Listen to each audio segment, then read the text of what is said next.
السلام علیکم my brothers and sisters, میں آپ کے سامنے پریزنٹ ہوں نبی علیہ السلام کی سیریز کو لے کر، جس میں آدم علیہ السلام سے لے کر ہمارے پیارے نبی محمد صلی اللہ علیہ وسلم کی تاریخ کو بیان کریں گے اور سیرت کو بیان کریں گے۔ اب جب آدم علیہ السلام سے شروع کیا جائے گا تو ہمیں بتانا پڑے گا کہ آدم علیہ السلام کون تھے، کہاں سے آئے تھے، کس نے انہیں بھیجا تھا اور کس پرپس کے لیے یہاں پر بھیجا تھا۔ اب ہمیں یہ کون بتائے گا؟ ہم تو اس وقت پریزنٹ نہیں تھے۔ ظاہر ہے آدم علیہ السلام کو بنانے والا اور آدم علیہ السلام کو دنیا کے اندر بھیجنے والا ہی بتا سکے گا۔ دنیا کے ریسرچرز اور سائنٹسٹ ریسرچ کر کے یہ بات کا اندازہ لگا سکتے ہیں کہ ایسا ہوا ہوگا، لیکن یقینی طور پر صرف اس دنیا کا خالق ہی بتا سکتا ہے کہ کیسا ہوا ہوگا۔ آدم علیہ السلام سے پہلے دنیا کے کیا حالات تھے اور آدم علیہ السلام کہاں پر پیدا ہوئے ہیں، تو ہم بیان کریں گے آدم علیہ السلام کی ویڈیو میں، جو کہ نیکسٹ ویڈیو ہوگا۔ اس ویڈیو میں ہم جانیں گے رسول اور نبی کے درمیان میں کیا ڈفرینس ہے، واقعات اور اسٹوریز ہمیں کیوں سننے چاہیے، اور آدم علیہ السلام سے پہلے کون سی مخلوق ایگزسٹ کرتی تھی۔ تو ہم اب جانتے ہیں نبی اور رسول کے اندر کیا ڈفرینس ہے۔ رسول کی جمع ہے رسول، کہتے ہیں اللہ تعالیٰ کے ایسے چنے ہوئے بندے کو کہ اللہ تعالیٰ نے جسے دنیا کے اندر لوگوں کی ہدایت کے لیے بھیجا، جسے نئی شریعت اور نئی کتاب دی۔ اور نبی کہتے ہیں اللہ تعالیٰ کے ایسے چنے ہوئے بندے کو جس کو اللہ تعالیٰ نے دنیا میں لوگوں کی ہدایت کے لیے بھیجا، لیکن اسے کوئی نئی شریعت نہیں دی اور نہ ہی کوئی نئی کتاب دی، اور ایک ہی دور میں رسول اور نبی دونوں گزرے ہیں۔ ہم موسیٰ اور ہارون علیہ السلام کی مثال سے سمجھ سکتے ہیں۔ قرآن میں اللہ تعالیٰ کا ارشاد ہے، موسیٰ علیہ السلام نے فرمایا کہ اے فرعون، میں رب العالمین کی طرف سے پیغمبر ہوں، اور دوسری جگہ اور ہم نے موسیٰ کو تمہاری ہدایت کے لیے کتاب اور معجزے عطا فرمائے۔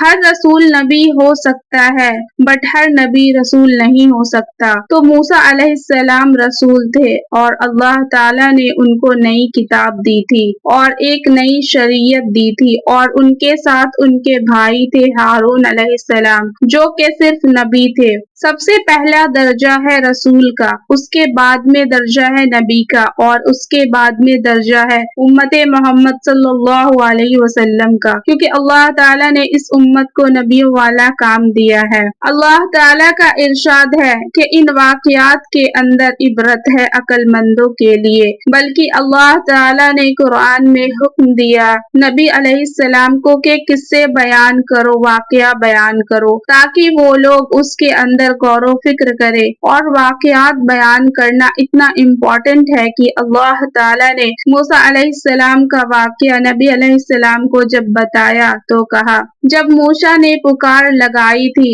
اس وقت تم وہاں پر موجود نہیں تھے، تو چلو میں تمہیں سناتا ہوں۔ بلکہ اللہ تعالیٰ نے فرمایا، ہم آپ کے سامنے بہترین واقعہ بیان کریں گے، اور یقیناً ان واقعوں سے اس سے پہلے آپ بے خبر تھے، تو واقعات بیان فرمایا عبرت حاصل کرنے کے لیے، غور و فکر کرنے کے لیے۔ اور ایک جگہ فرمایا کہ ہم انبیاء اور رسول کے واقعہ آپ کے سامنے بیان کریں گے تاکہ آپ کے دل کو تسکین ملے، اور جو یہ واقعات کی حقیقت آپ کے پاس آئی ہے اس کے اندر واعظ اور نصیحت ہے مومنوں کے لیے۔ تو ان واقعات کا ہونا اللہ تعالیٰ نے طے کر لیا تھا، اسی وجہ سے اللہ تعالیٰ نے سب سے پہلے قلم بنایا، اور اس قلم کے ذریعے سے ان تمام واقعات کو ایک کتاب کے اندر لکھ دیا گیا، جسے ہم لوح محفوظ کہتے ہیں۔ بہت سارے لوگ یہ سمجھتے ہیں کہ جو ہماری سمجھ میں آئے وہی اسلام ہے، جو نہ سمجھ میں آئے وہ اسلام نہیں۔ حالانکہ ایسی بات نہیں ہے، بہت سارے لوگوں کی سمجھ ناقص ہوتی ہے، اور بہت ساری ایسی چیز ہوتی ہے جو عقل مندوں کے بھی سمجھ کے باہر ہوتی ہے، جیسے کہ قبر کے حالات ہو گئے، جہنم ہو گئی، جنت ہو گئی۔ اب جنت کے اندر کیا واقعات پیش آئی یہ تو ہماری نالج سے باہر ہے، اور اگر کوئی ہمیں بتائے تو یہ ہماری سمجھ کے باہر ہے۔ اسی وجہ سے اللہ تعالیٰ نے ان واقعات کو خود بیان کیا اپنی کتاب کے اندر کہ اگر تمہارے سمجھ میں آئے یا نہ آئے تمہیں انہیں ماننا پڑے گا، اور اللہ تعالیٰ ہمیں نہ بتاتا تو ہمیں پتہ ہی نہیں چلتا کہ جنت کے اندر کیا واقعہ پیش آیا، اللہ تعالیٰ نے دنیا کو کیوں بنایا، انسان کو کیسے بنایا اور انسان کو دنیا کے اندر کیوں بھیجا۔ اب یہاں سے شروع ہوتی ہے آدم علیہ السلام کی تخلیق، جو کہ جنت کے اندر واقع ہوئی، لیکن اس سے پہلے آپ کو جاننا پڑے گا دنیا کا بیک گراؤنڈ کہ دنیا میں انسانوں سے پہلے کیا ہوا کرتا تھا، کون سی مخلوق دنیا کے اندر موجود تھی۔ تو انسانوں سے پہلے دنیا کے اندر ایک مخلوق ہوا کرتی تھی جس کا نام تھا بن۔ انہوں نے دنیا کے اندر بہت ہی زیادہ فساد مچایا ہوا تھا،